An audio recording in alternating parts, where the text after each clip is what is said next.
Hey guys, this is Mel, and I'm back to talk about the Chilling Adventures of Sabrina, which season 4 was released on Netflix December 31st, 2020. I'm going to be talking about episodes 3 and 4, 3 being chapter 31, the weird one, and 4 being chapter 32, the imp of the perverse. Again, both released on December 31st because the full final 8 episodes were dropped at the same time as Netflix does it. I'm recording at 8:20 p.m. the same night. So huge spoiler alert if you haven't seen the episodes, or if you haven't seen the previous ones, please go do so first and then come back and see what I have to say about the episodes. Other video reminders are up on screen. Take a moment to remind yourselves of those. A little bit interesting with these two episodes when I'm looking over my notes is that it seems highly imbalanced, which I don't know how to take about that. But anyways, first we're going to talk about episode 3, and then we'll talk about episode 4. And then I'll give my predictions, finish this recording, and then I'm off to watch episode 5, which is queued up and ready to go for me right now. So let's get right into it. So for episode 403, chapter 31, the weird one, timeline, it actually helped this time because it had 2 nights ago, and then it had a present day card, but it doesn't really tell us how long ago 2 nights ago was from 402's ending. I'm assuming maybe a day or so, not that long, because it seems like these eldritch terrors aren't waiting to drop into town and make their presence known. But at least the events of the terror arriving and then making its presence known to the witches is 2 days. So that's something to work with. Episode reminder, this is the third eldritch terror, known as the weird one. Easy that it's in the title itself, but this one in particular is a parasite that likes to take on the form of an octopus, and it's looking for a new host, preferably warm flesh and stuff, to kind of merge together and become one before they kind of do that with the rest of the populace. This one was a gross one, for sure. The opening scene, though, again, like I said, it starts off with the whole 2 nights ago flashback where he had Father Blackwood, Miss Wardwell, Agatha, Judith. First time we're seeing them in the new episodes. They welcome the Weird One terror to their Pilgrim of the Night church.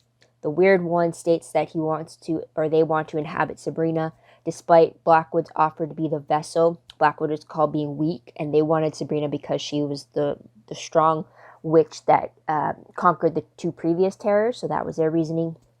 And then Miss Wardwell offers the Weird One to use a Trojan horse to get to Sabrina. And we'll get into that right now, as I picked up on 4 prominent storylines in the episode. First one dealing with the Eldritch Terror, second one dealing with Sabrina's attempts to build herself her own boyfriend.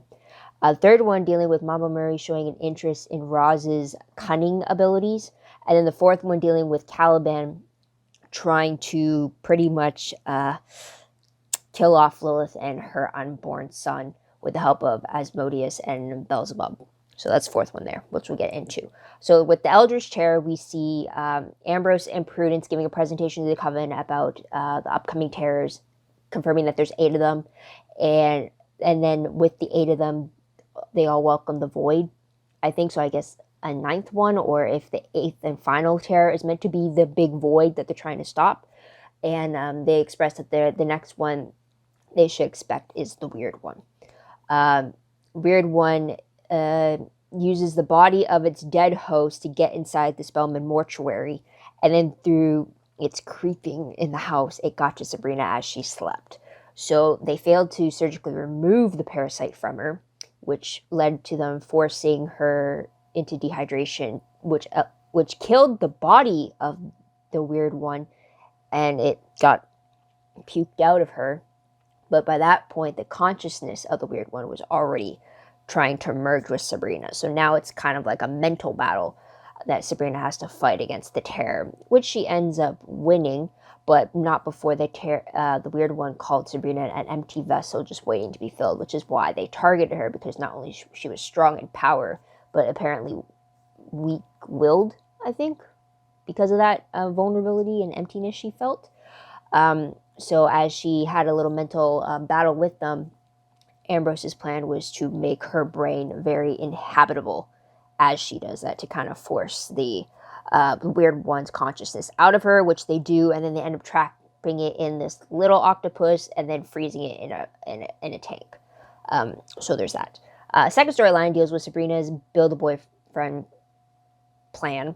So the beginning of the episode, she does this spell, which pretty much she really grows her own boyfriend in the full bathtub. It kind of reminded me of like what, Chia Pet, or those I don't know, I think something from the 90s, I believe, is where that you would have like these like little pets, and then like you would just put them in water and then they just slowly expand and grow before your eyes. As kids, that was always fun. But it's kind of like Sabrina's version of that. And she wanted to make this build a boyfriend have the sweetness of Harvey, but the dash of danger and power that Nick had. So there's that. But while all this is happening, a new student, Lucas Hunt, but like, yeah, he comes to be her new biology partner in class, and they're about to dissect a squid in the upcoming classes. He ends up asking her out to dinner. They have a lot in common. It really gets to the point that you're questioning whether or not this Lucas Hunt is connected to the Eldritch Terror, because he has connections to Octopus. He's a part of the swim team. The fact that, but also it's either he's part of the Eldritch Terror Trojan horse part, or if he was the build the boyfriend that spell that she was working on, because like Lucas Hunt, I wrongly called him Nick at one point, so like that's a hint there of how close the name is, plus Hunt, Harvey, and stuff. So there's that constant question there. But then by the end of the episode, after being weirded out by Sabrina's transformation, dealing with the Eldritch, he ends up transferring to Riverdale High, which I found funny because she says, well, it's better off. It's like, no, isn't Riverdale a little bit more dangerous than Greendale? But yeah, he's only in this one episode, which was kind of a shame. But they seemed to hit it off. But throughout the whole episode, I was actually constantly questioning whether or not he was connected to the Terror, or if he was the Build-A-Boyfriend. But they did confirm at one point throughout the episode that he wasn't the Build-A-Boyfriend, because it was still actually growing in her tub.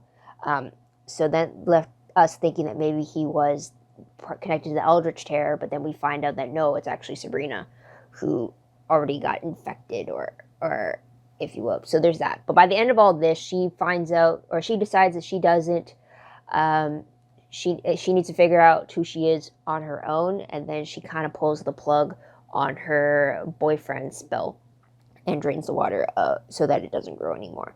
So she claims to now want to see where she's at on her own, which I'm hoping she sticks to, because I could have told her that from the very beginning. You can't just keep jumping from one relationship to the other, especially at such a young age too, and especially with so much changes she has done with her identity. She like really needs to figure out who she is on her own. But anyway, so that's kind of where we are with Sabrina. Now with Mambo Murray showing an interest in Rose's cunning. This is interesting because we actually find out that it's not just the cunning, but Roz is actually a witch. And the women in her family who had the power of the cunning, they were actually witches, but because they're a very Christian family, they couldn't call themselves witches because of the connotations connected to it. So they decided to call it as them just having the power of the cunning. So it's kind of like just rebranding themselves. So because of this, Roz gets tested by Mama Murray and Prudence to prove that she's a witch, and she proves that she's actually a seer. So together, all three of them create the new Weird Sisters and become the Sentinels, where each of the three would take turns in this psychic connection to the three realms, the mortal, the celestial, and the infernal, to keep watch for the arrival of the Eldritch Terrors. And then, so that's Marie, Prudence, and Roz. So I thought that was pretty cool to see them all coming together to take on this new stance with each other. So that's something there. And then the fourth, and by this point, Roz keeps it to herself. Like, she doesn't tell Harvey, which I'll bring up later. And then we go to Caliban. First off, glad that we got to see Hell again, because I thought, like, after episode 2, I thought that was the end of us seeing it. But apparently we get... as Caliban is now trying to ensure his spot on the throne to be king beside Sabrina, he now sees the unborn son specifically of Lucifer and Lilith to be a threat to him. So instead he conspires with the kings of hell, or the hordes of hell, Beelzebub and Asmodeus. I don't know how he pronounces it. I can't remember how he pronounces it in this one. But together they do a spell that accelerates Lilith's pregnancy, and in hopes that it would literally tear her from the inside out and force her to explode, and killing her and the baby with it. But instead, Lilith gets to the Coven of Hecate, and together Zelda and the other witches help Lilith deliver her baby boy, which she names Adam, and they seek sanctuary with the women. And in doing so, the Coven manages to kill off Asmodeus, and just before they were able to kill Beelzebub, he flees and reports back to Caliban severely injured. So that's a little something there, which I will touch upon a little bit later on. Now, the last scene of the episode is Father Blackwood revealing that the next Eldritch Terror is the Perverse, and it will serve him instead of them serving it this time. Yeah. But again, he sensed when the Weird One didn't have them all thinking collectively. Again, once that ended, he realized that, like, that was the end of the Weird One for them. So there's that. Tidbits, though, for this episode. This is the first episode where Hilda doesn't live at the Spellman home anymore. She lives with Dr. Cerberus now, and Zelda seems to be struggling with it. I guess in my question of, like, how long it's been since it happened, I don't think no more than 3 days, maybe.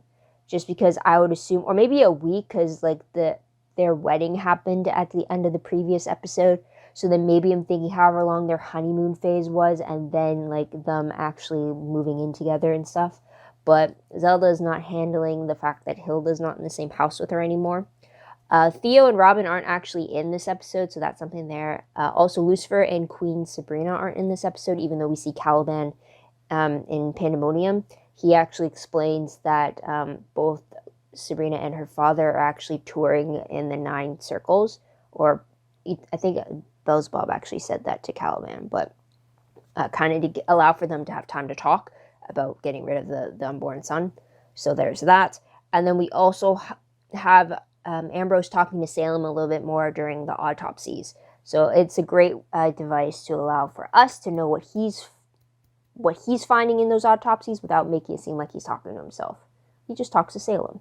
So that's something there. Ship status, though, we got a few different ones here. Roz and Harvey. So like I said before, she doesn't tell him about her new discovery that she's actually a witch. So that's something that she's kind of struggling with to see how he takes it, because she remembers how he took it when Sabrina told him. I don't see how that would make a difference, but anyways, I'll talk about that later. And then we have the short-lived romance of Sabrina and Lucas during his short stint at Greendale. And then we also see a bit of Sabrina and Nick as he helps them deal with the Eldritch Terror as they try to expel it from Sabrina. He definitely admits that he still cares for her, which seems to come as a surprise for her. So that's something there. Now let's move to the most shocking moment of the episode. I think for me, it was the fact that Lucas wasn't actually connected to the Eldritch Terror or to Sabrina's boyfriend spell. It was just a weird coincidence that he arrived into town, was part of her class, and then he's just leaving.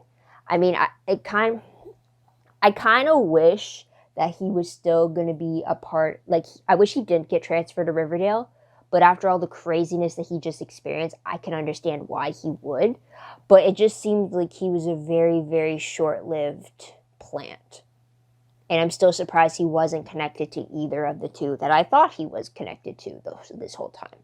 So that's that. Moving on to top favorite moments of the episode. First one was that Lilith went to the Coven of Hecate, and during that whole experience when she was giving birth to baby Adam, it seemed like it was also very intense too, that moment. But it seemed, when I was watching for Lilith's reaction specifically, it seemed that the whole sharing of the experience with the fellow witches, it seemed to have affected her in some way. And it had me thinking whether or not it might sway her to not pay tribute to the Dark Lord anymore, maybe pay tribute now to the Dark Mother instead. Like maybe she might have switched her allegiances somehow. I mean, yes, she's seeking sanctuary and protection by the Coven right now, but I'm wondering if maybe that moment changed her a little bit more than she might have anticipated. But I really like that it seemed like, aside from like the hecticness and the intensity of that moment, it seemed like I like that we got to see Lilith experience that type of support. Yeah, so that was a favorite there. And then another favorite I did have was Sabrina and Lucas, all before the weirdness started to affect them and like scare him off. But I just really like the connection they seem to be having, and how like there was that possibility of maybe this could be the new relationship for her. Maybe this could be the new focus for her. That's before my suspicions and all of Lucas's moments being weirded out came into play. But I thought like just seeing that new connection might have done some good. It didn't, but it was good hoping. And then let's move to top peeved moments. This one's more of a gross out factor, but the fact that moment where we saw the tentacles slithering through the Sabrina's intestines, that grossed me out, because that tentacle looked too much like the intestines, and it's just like, no, please, that's just gross.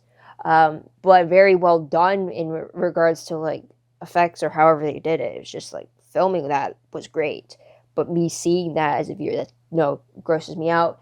I was just, even the tongue thing grossed me out, because I don't like transformations like that, because here's the thing too, they do transformations like that, and yet in the next episode in 404, when they want to use magic to change an appearance, they don't do that. Like, they don't use special effects to do that. Instead, they just change the camera angle so they can do that quick change kind of a thing. But yeah, anyways, getting off topic. So there's that. Another peeve that I did have, and I'm probably going to get flack for it, but it was actually Sabrina and Nick's duet when she was dealing with going against the weird ones, and then they were singing. It was that duet from, like, I think it's The Sound of Music, of like, I am 16, going on 17, that thing. I mean, it was cute to have him like singing opposite her to kind of keep her singing, keeping that mantra going. But that at the same time, like, I didn't like it because I didn't see how that was uniquely Sabrina. Like, she was meant to pick a mantra that was solely meant to be her, and that he like no one could apply to that. But I'm like, she picked a song from a very famous movie. How is that uniquely Sabrina? I was expecting her to do like, I'm Sabrina Morningstar, I'm Sabrina Spellman, and like doing some kind of an identity thing, and then just keeping that going against the weird one. But yet it was more of a Nick and Sabrina moment in the duet part, as opposed to it being a mental battle between Sabrina and the weird one, which is what I was expecting. So that was kind of a peeve, that the shift wasn't actually on her beating them mentally, but more of like, oh, just focus on your attraction to Nick, and then that is why you would prevail, kind of thing. I don't know. It's just like, I get how the moment could be cute, and that's a moment to kind of like build on again the Nick and Sabrina relationship, but at the same time, it's like, this is not really the time, or the focus is meant to be on that. So it's just like, it didn't do it properly for me. So there's that. And then another peeve, and I don't know if it's a peeve, but more of a confusion, but like, Caliban's actions really remind me more of like what he was like in season 3 and trying to conspire against Sabrina.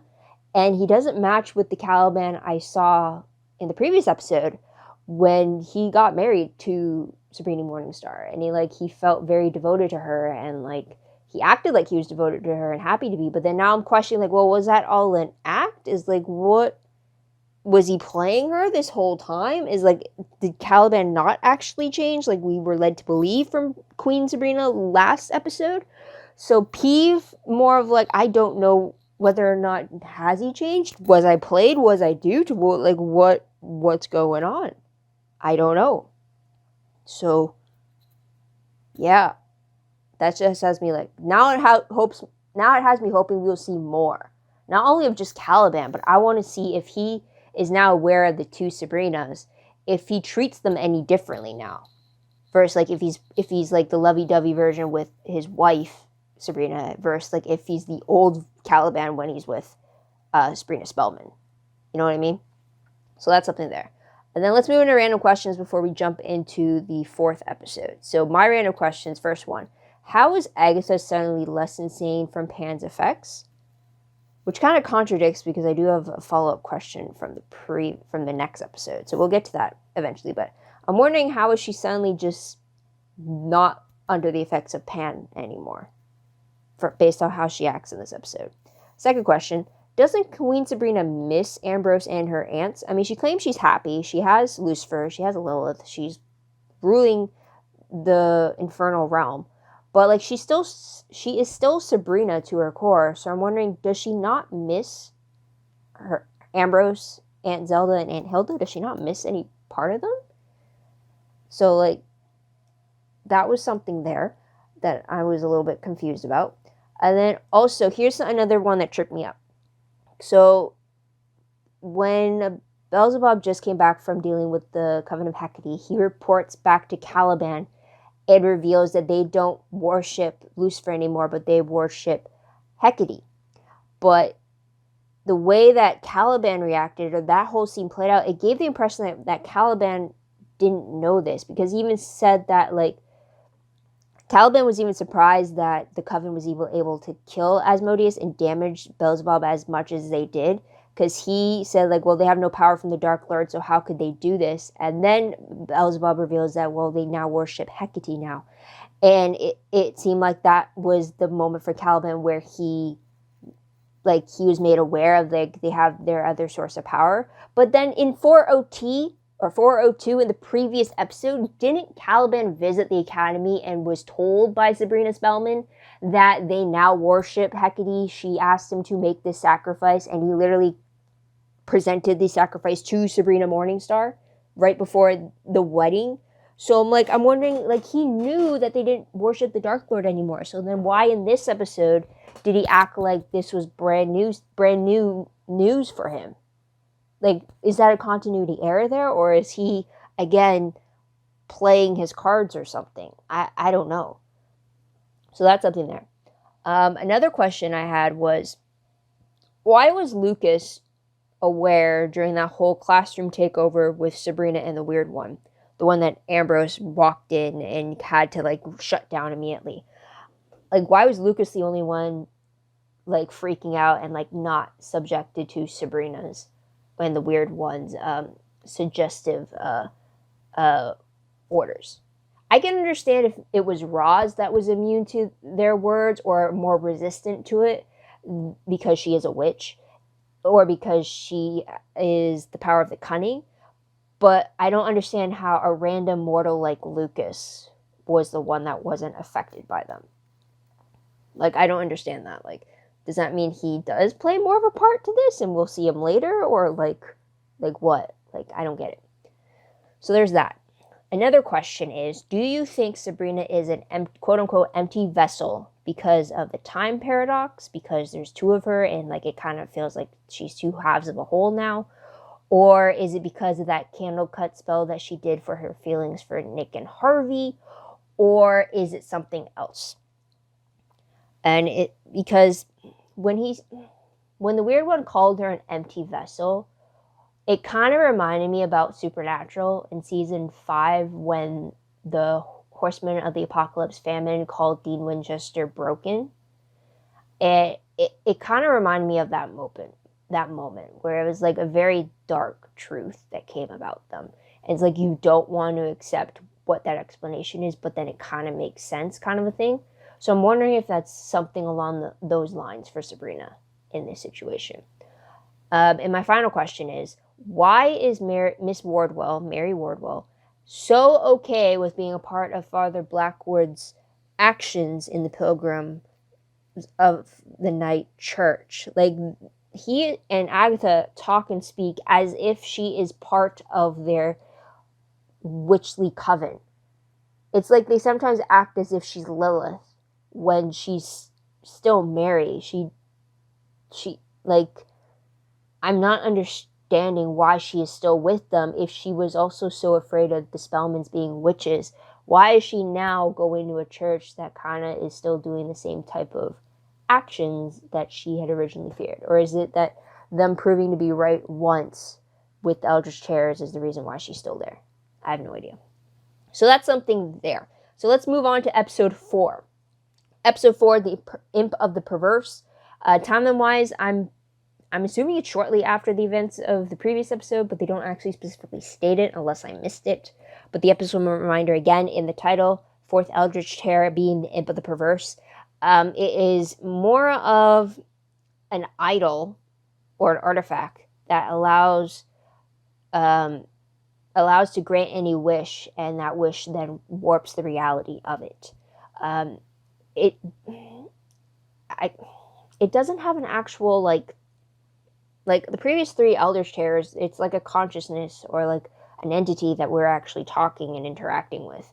But this one is just like, it's literally a statue, and any like instructions or details we got about the imp is through the Trinket Man, who carried the imp around as a product. So it's a little bit different this time. But the way the Imp of the Perverse works, it kind of reminds me of the either the jinn creatures in Supernatural or the genie in Legacies Season 1, where it literally grants you any wish and it will warp your reality to match it, but it never warps it the way that you expected it to. So in this case, Father Blackwood made the wish, and he thinks it affects the whole world, but it just only affects Greendale. So that's a little silver lining there. But the opening scene of the episode is very different. We don't open with Blackwood. Instead, we open with Sabrina practicing her speech to be co-president with Roz to the student body, and she's practicing this with the family before the family has this little meeting of like where Sabrina's priority should lie. It should be with the upcoming Eldritch Terrors and not on this student body co-presidency thing. So there's that. Now, because I said that this Eldritch Terror deals with altering of reality, a huge chunk of the storyline deals with the Eldritch Terror and being stuck in this altered reality.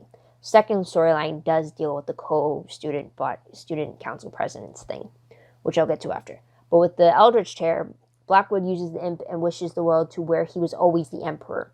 Prudence is affected by this. The witch trials are back. It seems that Sabrina and Roz are the only ones that actually remember the original world, while Prudence and all the other witches, they don't remember at all. They're stuck in this new world where Sabrina is public enemy number 1, and she's actually, Ambrose doesn't remember her as his cousins. Her aunts don't remember being Sabrina's aunts at all, so it's like she's disconnected. So because she's public enemy number 1, she disguises herself as Samantha Stidwell with brown hair and glasses, short brown hair and glasses. So that was an interesting look to see from her. And also, we have Ambrose, instead of being snapped back into his reality, he decides to leave town, but it's after he leaves the town property, he gets all of his memory back, and he actually talks to the Trinket Man who's just waiting on the town border. And he's given this true stone of reality from Greek myth, and which can help them reignite the real memories of people affected by the imp of the Perverse. Problem being that the moment that Ambrose gets back inside of Greendale, he only has 30 seconds before the spell is going to affect him again. So that's kind of where Robin's speed kind of comes into play. And they're able to use the stone to make some soup, and those who drink the soup are able to get their memories back, their original memories back. So after all that happens, everyone kind of comes together and tries to find the Imp of the Perverse statue in hopes that breaking it would break the spell, but they find out that no, you have to wish on it to make things right, not destroy it. We also find out, so after all that, they're able to do that. So Sabrina wishes the world back to the way it was before Blackwood had used the imp himself. And just when he's about to grant the wish, Prudence attacks him and she returns to the academy with a gagged and decapitated Blackwood, since the mark of Cain prevented him from actually dying by her sword. She also brought back the imp of the Perverse to the academy, and also a crazed Agatha. While in the Perverse reality, she was of sound mind and actually herself again.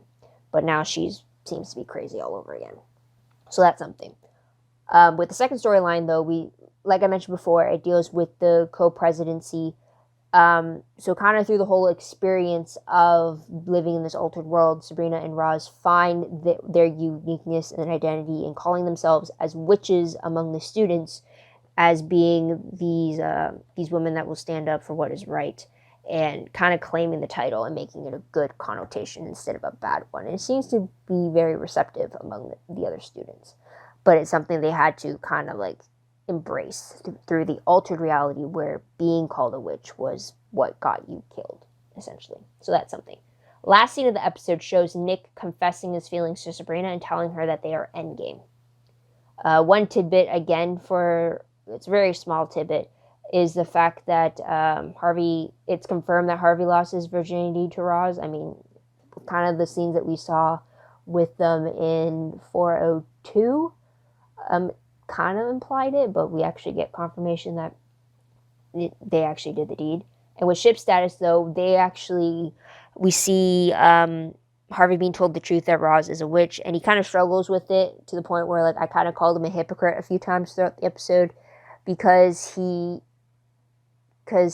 fact that she was titled a witch and saying, like, well, you said you weren't one, and then yet she had powers, it's like, what else would she be if she, right? So it's like,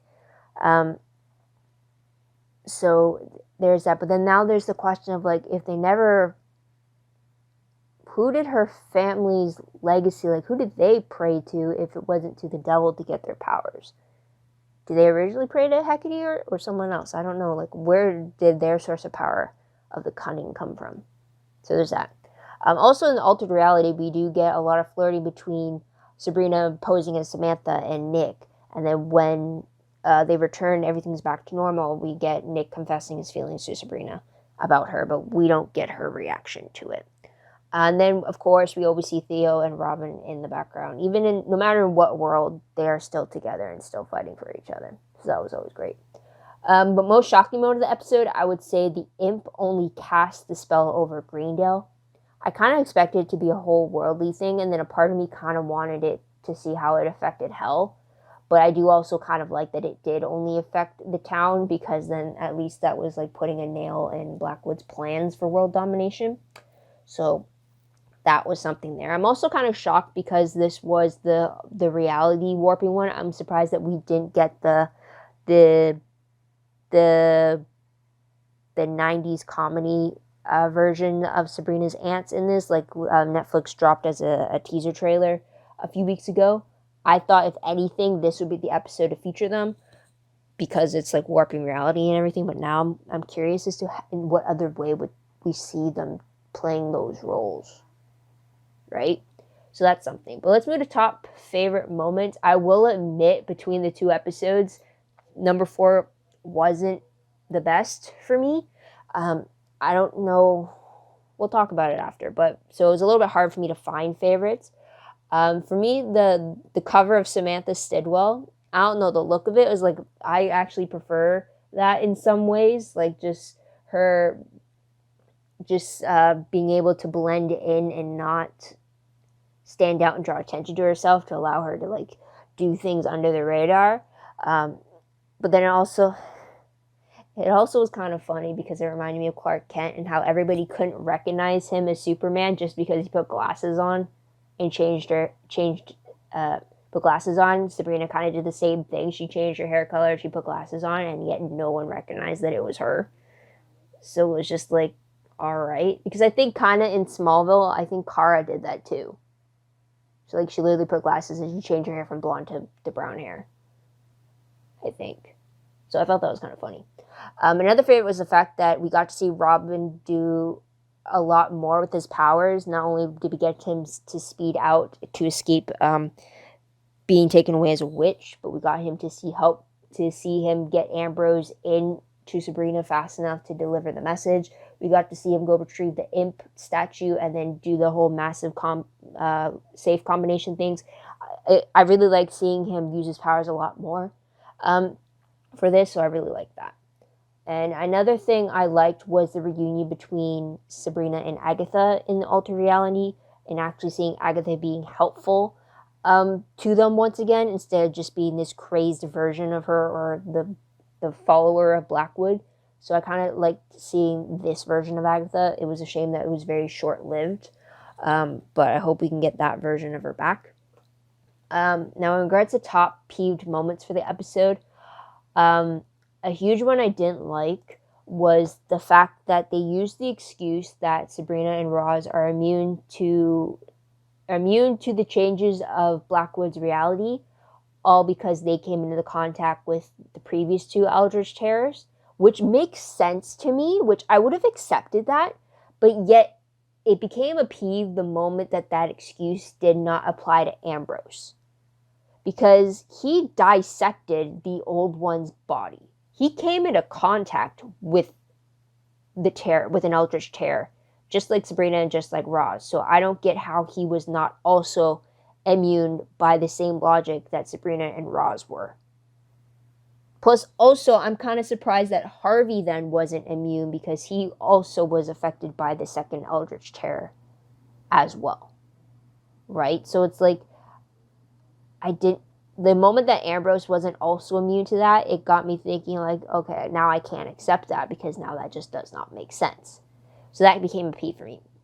Another peeve was the smart idea for Sabrina and Roz to split up. In a world where no one remembered who they were and they were being hunted down as witches, their idea was to split up. That's literally like in the classic horror movies when people decide, oh, let's split up to look for clues. And you're like, why would you do that? Like, why would you not stick together? It's like, I just don't understand that. So that became a peeve for me. It's like, why would you? You just don't do that. So there's that. And another peeve I had was the fact that Nick called them Endgame. He literally said, Sabrina Spellman, we're Endgame. Not only does this bug me because it really doesn't fit in with the vibe of the 60s I'm getting, even though this is supposedly supposed to be set in 2014, but then also, who says that? I mean, that's very too much on the nose pop culture type thing. Because I can say it like Endgame for like in regards to TV shows and stuff. But who says that in regards to their own personal life? I mean, I could get it like, yeah, you're it for me.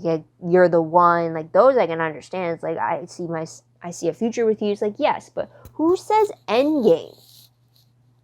Literally, that means that implies that there's a game to be had to begin with in your life. And like, I'd rather not have my life be looked at as a game if I were you. So it was just annoying. Plus, also, I thought Sabrina's feelings for Nick were gone when she did the candle cut spell. And yet you're telling me that there's a possibility that they could be ignited? That means the very same thing could happen between Sabrina and Harvey.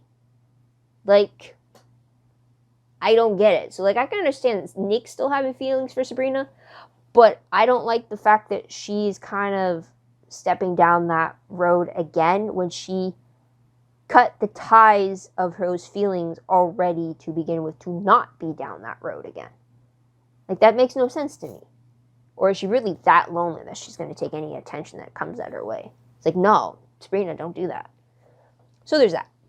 Random questions, though. First one.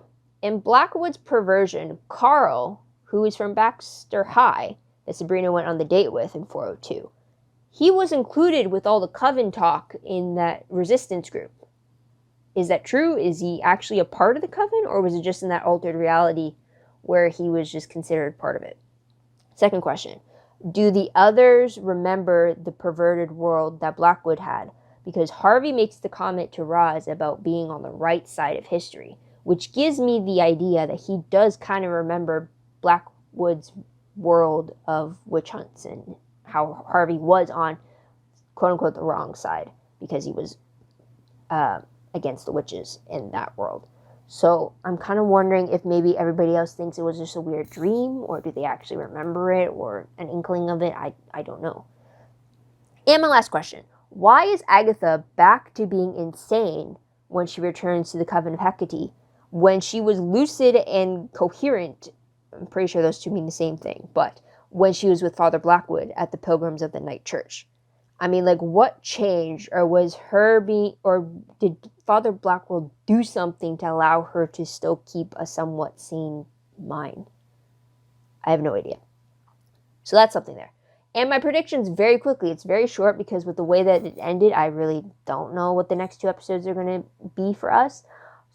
Because first off, this is the first episode that we have no idea with the last scene what the next Eldritch Chair would be, because Blackwood got captured and gagged, so we don't hear from him what the 5th one is going to be.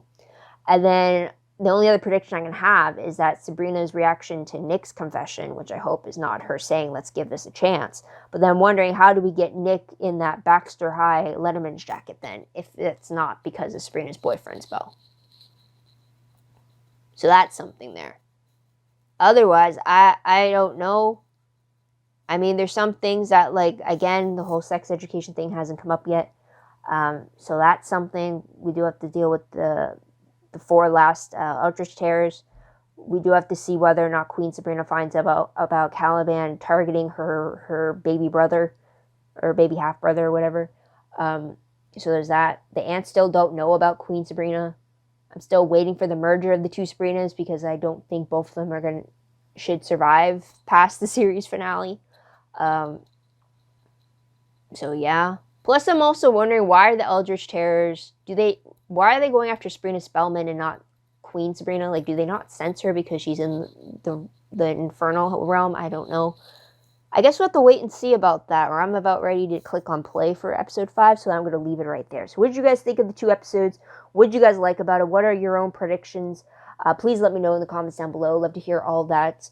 Probably with your predictions, you probably would have already watched all 8 episodes, because I'll tell you right now, by the time you're seeing this video, I would have finished all 8 episodes, because the plan is to watch 2 episodes, do the notes, record my recap for it, and then watch the next 2 until I'm done, and then I'll edit all 4 videos together so that they're all ready to go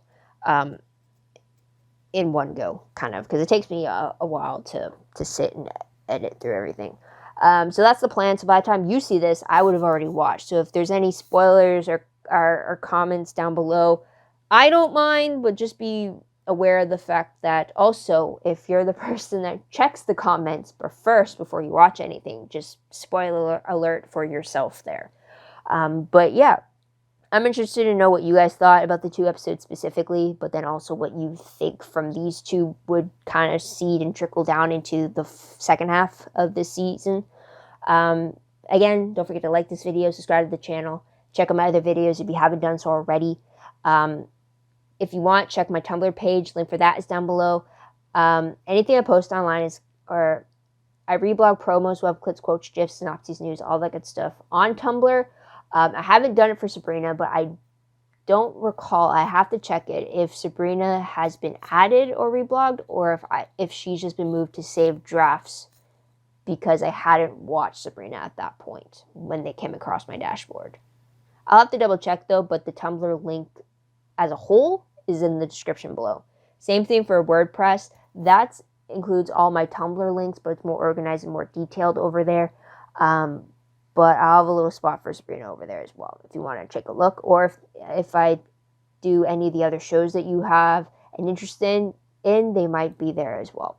But otherwise, guys, that is pretty much it. Thank you so much for tuning in. Thank you so much for your patience. I'm still trying to find ways to cut this down, but it seems like the length is still the same as the previous video. So I'll try again for video number 3. But otherwise, guys, thank you so much. I hope you come back and see what I have to say about 5 and 6. I'm about to go watch them right now. Well, recording-wise, about to watch them. But also, for me, it is still New Year's Eve. So when you are seeing this video, have a happy New Year. But until then, this is Mel. Wish you a great day, great week wherever you are. Until next time, guys. Bye for now.